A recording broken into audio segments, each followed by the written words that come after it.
বৃন্দাবনের তৃতীয় দিনে আমরা কিন্তু সব থেকে সুন্দর ও পবিত্র স্থানে গিয়েছিলাম। যদিও ঠাকুরের স্থান মানেই পবিত্র স্থান, চলো তোমাদের সাথেও সমস্তটা শেয়ার করি। তো আমরা এখন আছি ভান্ডির বন। এখানে স্বয়ং ব্রহ্মা সবার আড়ালে মানে লুকিয়ে শ্রী রাধারানীর বিয়ে দিয়েছিলেন। সেই 5500 বছরের পুরনো এই মণ্ডপ, এটাই কিন্তু সেই আসল মণ্ডপ যেখানে বিবাহ সম্পূর্ণ করেন। আর এখানে যে বড় দুটো গাছ দেখতে পাচ্ছ, ব্রহ্মাজি এই গাছ দুটোকেই সাক্ষী রেখে কিন্তু বিয়ে দিয়েছিলেন।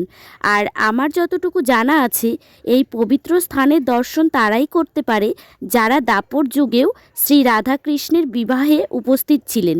আমার তো ভেবেই কেমন গা কাটা দিচ্ছি, তোমাদের কেমন লাগছে বলো। এখানে রয়েছে ত্রিবেণী কূপ। ব্রহ্মবৈবর্ত পুরাণে বলা আছে যে এই কূপের জল দিয়ে যারা আচমন করে তারা সমস্ত রোগমুক্ত হন, এবং যারা সন্তান লাভের ইচ্ছা জানায় তাদেরও মনের সমস্ত ইচ্ছা পূরণ হয়।